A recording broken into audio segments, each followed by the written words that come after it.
anytime I watch some of these reality shows and I hear people talking about the reality shows, whether it's on YouTube or forums or whatever, and I'm doing a little bit of research, a lot of times the description that people use almost for every character is that, oh, that person's a narcissist. They're a narcissist. They have narcissistic personality disorder.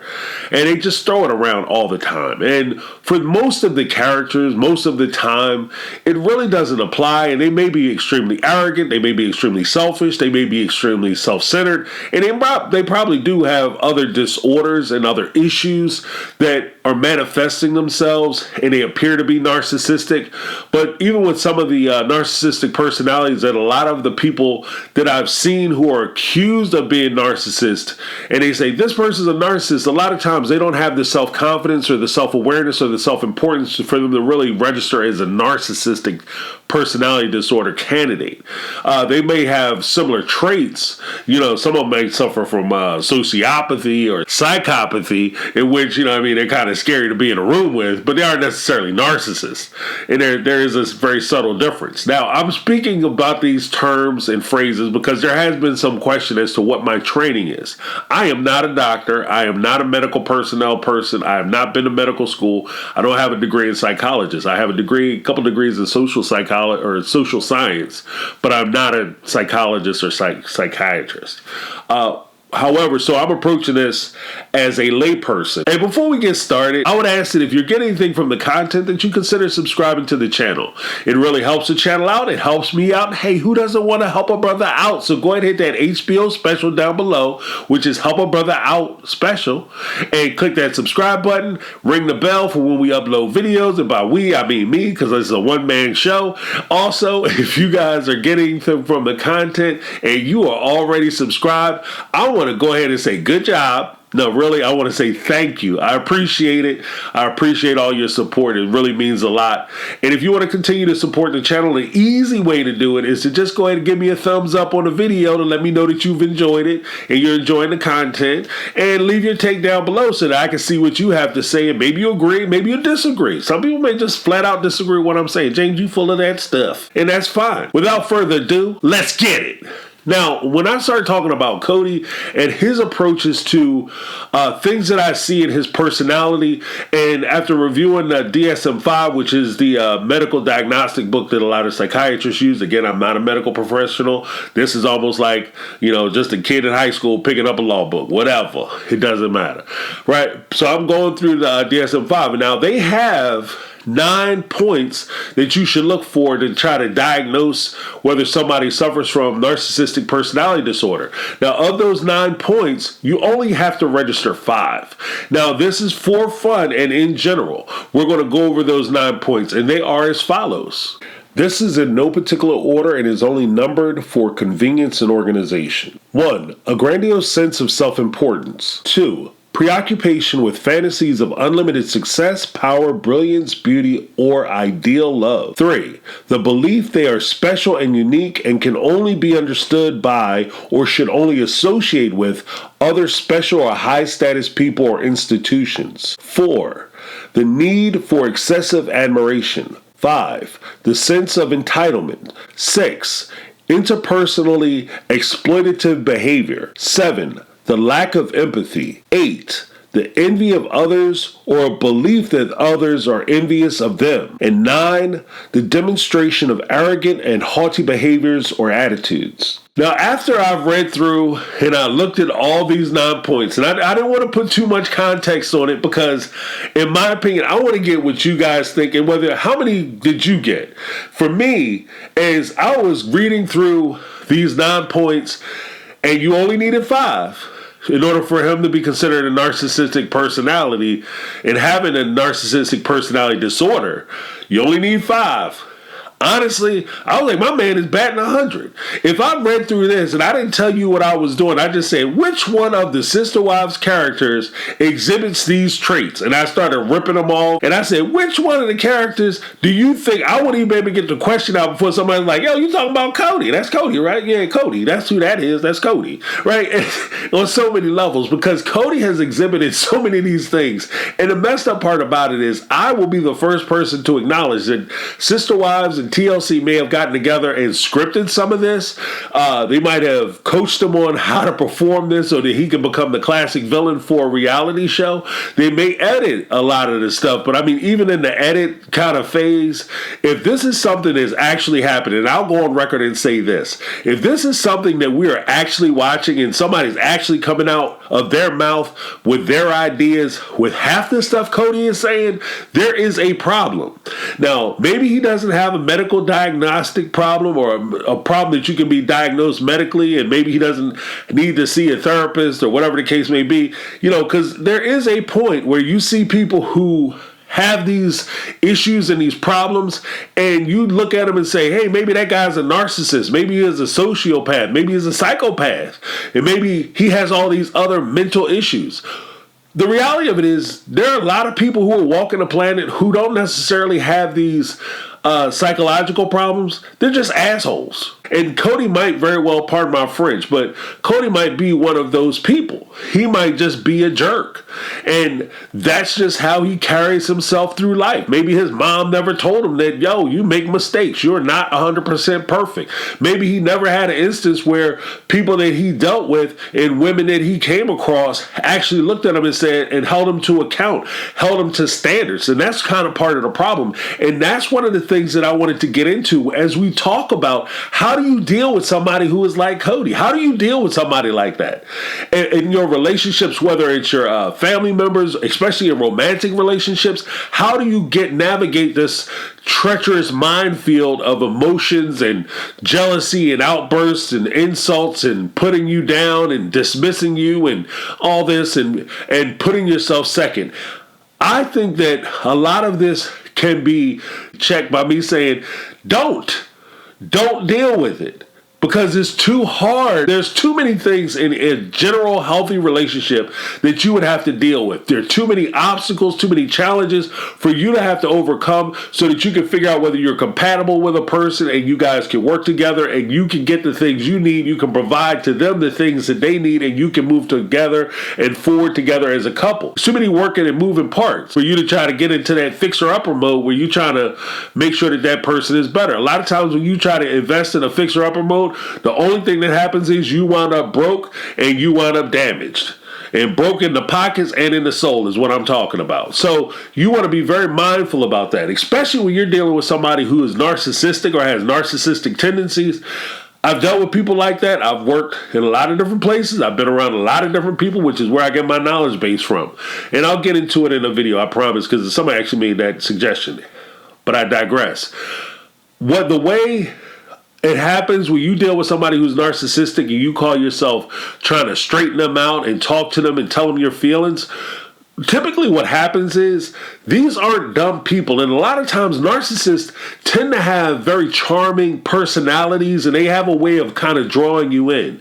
They tend to study people and emotions. They see what you should say and how you should say it. It becomes very clinical. It's not something that they feel in themselves, but it's something that they study in watching human beings interact with one another. And they pick up on it. So when you tell them like, hey, when you did ABC, it's not that they're going to correct that action or that behavior. What they're doing is saying, oh, they don't like that. And so if I want to manipulate them, I have to not do that thing. And it's not that they're correcting their behavior because they want to improve themselves. They're correcting their behavior because it becomes a better way for them to try to manipulate you. With that being said, some of the suggestions that I've read and I've researched, and even like just in general, what they suggest is that the first and foremost, you want to try to educate yourself as to what a narcissistic personality disorder actually is. What does it entail? How do you try to understand what this person might be going through and what they're dealing with and how they view the world, which is never a bad idea. I try to understand where people are coming from all the time. That's where a lot of my basis of my opinion and my perspective comes from, is that I try to understand people and where they are, not where I want them to be. Number two, you want to make sure that you speak up for yourself. If there are issues or there are problems they're doing things to, you want to say something. Don't sit there and suffer in silence. That never ends well. Because what happens all the time, people will be quiet because they want to go along to get along. They don't want to create any waves. They want peace. And then all that happens is the person who you want peace with winds up taking advantage of your willingness to not be confrontational, and they start to run all over you. You have to dictate what you will accept in that relationship, and you have to let it be known. This is also the construction of boundaries. When you start talking about, look, if you treat me this way, I will not tolerate it, and I will take myself from this situation, and we will not deal with each other anymore. You have to decide how you want to be treated. And a lot of this goes back to what I've always kind of said in these videos, is that you have to take time to get to know yourself. Know what you can put up with, not what everybody else can put up with, what everybody else says you should be able to put up with, what all the cool guys say that you should be able to do and not do, and all the cool girls tell you that you should be able to do and not do, and your parents and your uncles, your moms, your dads, whoever, and they're trying to give you this information on how you should act. You have to figure out for you what it is you're willing to take, what you're willing to tolerate, what you're willing to put up with, and what you're willing to sacrifice in order to keep this relationship going if you need to sacrifice anything. I suggest that you don't. Don't make yourself small so that you can be in a relationship and make somebody else feel comfortable in that relationship. If you have to shrink yourself down so that that person feels comfortable in a relationship with you, then that's a person you shouldn't be in a relationship with, because they can't handle you, and they're not entitled. They shouldn't be entitled to receiving the benefit of being around you. If you outshine them and they can't handle how bright you shine, then they need to put on their sunglasses, turn their back, and then go back to whatever dim room that they come from and deal with their situation and let you continue to grow and progress. At the end of the day, the person that you want to be with ideally is somebody who encourages you to be the best person or version of you that you can possibly be. Now, when you're dealing with people who are narcissistic, a lot of times one of the manipulation tactics they use is they try to say things that are inflammatory to get you upset so that you react. And once you react, they're doing something, especially if they realize that what they're doing may be considered wrong or improper or whatever the case may be. You're taking it the wrong way because they never really see themselves as doing anything wrong. It's always your fault. But when you call them on it and you guys kind of go back and forth, most narcissists can't handle being criticized anyway. So the moment you start speaking up for yourself, you set boundaries and they're crossing that boundary and you're saying something about it, they are going to go on the attack. And part of that attack is they're going to start saying inflammatory things, trying to get you upset so that you react and that you kind of come out of frame and you start yelling and screaming like, what are you talking about? This is ridiculous. And they start going around and they tell half-truths, lies. They start gaslighting you and you get frustrated and you act out of that frustration. And the moment you do, all of a sudden they turn around and say, look, I can't talk to you because you upset. Look at yourself. You being emotional. I'm trying to sit here and have a conversation with you and you talking to me and yelling at me like this. There's something wrong with you. And then all of a sudden you go from talking about the thing that they did wrong to how you're reacting and how your reaction and your emotions and how you feel about the situation is wrong. And that's a tactic that they always use. It's just a form of manipulation. So if you're going to deal with somebody who's kind of exhibiting those narcissistic tendencies, what I tend to do is you have to make sure that you stay calm. You have to be very clear as far as what you're stating. You don't sugarcoat it. You don't beat around the bush. You don't add to it. You don't try to spare nobody's feelings. You have to be straight up. You have to be blunt, and you have to let them know where you're coming from. You have to set your boundaries so that way they know not to cross it. And again, most of these people are very adept to knowing where boundaries are. They don't really care about boundaries, and they're habitual line steppers. But they will adhere to certain boundaries because they understand that in order for them to continue to get the thing that they want or the thing that they need, or they keep feeding themselves, that they have to adhere to these boundaries, and they're very good at that. A lot of what I see on the Sister Wives is Cody, when he gets called out for things or they try to point things out to him, they'll say that he was wrong. And even if he acknowledges that there might have been a mistake or an error, he always tries to shift it back to them. But if it does start to fall on him, he always pushes it off And how many times have we watched this guy move the goalposts? I want to move out to Coyote Pass. Well, if you want to move out to Coyote Pass, Janelle, then we have to buy all the land. No, you don't, because the land I want to move onto is already paid for, and I can build a house there tomorrow if I want to, as long as I got the infrastructure done, the planning and the zoning and all that other stuff taken care of. We can start building tomorrow. No, we got to pay for the land, and then once you pay for the land, well, we got to make sure all the wives can build something. So it's always going to be something. So demand immediate action right now. Not plans, not words, not, if the moon is just right in the fifth house of Orion, and maybe we can start doing it if the dog jumps over the moon and kicks the cow. No, we need to start moving on it now. You have to understand that when you're dealing with somebody who has any type of personality disorder, no matter how severe or minor it is, in many cases, even if they don't, there's a very strong possibility, well, definitely with somebody who has a personality disorder, they need to get help. And you have to understand, as a layperson, you don't have the skill set available for you to be able to help them the way they need to be helped. And even if it's they're your child, they're your parents, they're your lovers, whatever the case may be, you are too close to the situation to help. You need somebody who is a third person arbiter who be able to come in and talk to them in a way that they can understand it. They have to be able to trust the process and trust the person they're talking to. It is very difficult for you to open up and tell somebody who you're in a relationship with, especially somebody who you're either married to or want to marry. If they don't feel comfortable in telling you or talking to you openly and honestly, then they can't ever get the help that they need. So they need to go out and get some professional trained help. And the last point I'll make on this, you have to recognize when you need help as well. When you dance with the devil, you don't change the devil changes you.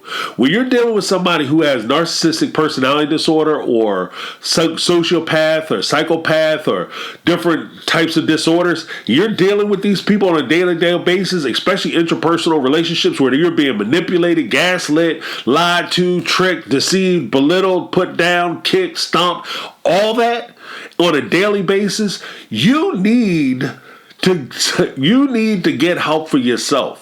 Because as you're dealing with this situation, whether you recognize it or not, they're set with where they are. And they're so set with where they are pulling you towards them. You think you helping them, but the truth of the matter is they're pulling you in.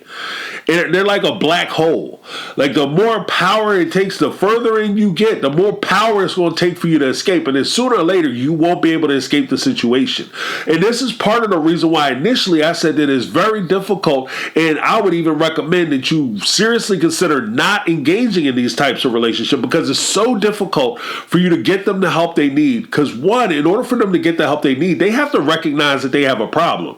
And trying to convince a narcissist who thinks that the sun rises and sets in the crack of their pants, or that they're the bee's knees, or if something happens to them, if they die tomorrow, the universe will come to a ceasing halt and stops, and the world will stop spinning because they're so important. For you to convince them that they are not only wrong in some instances, but they need psychological help, that could be not only a difficult conversation, but it can turn into a Sisyphean effort where you put in a lot of energy, effort, time, patience, and concern, and it yields very little results and or positive outcomes. When push comes down to shove, I'm happy to see that Janelle, Christina moving forward. I'm kind of hoping for the best as far as Mary and Robin. I don't want to see anybody out. I don't want to see anybody miserable. If this is actually who Cody is, what I would like to see is for Cody to go out and get the help that he needs so that he can not only improve the relationship he has with his wives, he can find peace within himself, but more importantly, he could actually start doing stuff for his kids and be there for his children in a way that he hasn't been there for them before, and that they can start to heal and they can start to improve and feel better about themselves. The mothers have done a fantastic job with a lot of what I see as far as the children are concerned. It's a game of addition and it shouldn't be a game of subtraction. I'm James. This has been my take on reality, and I'm out. 'Cause I've been living life right like I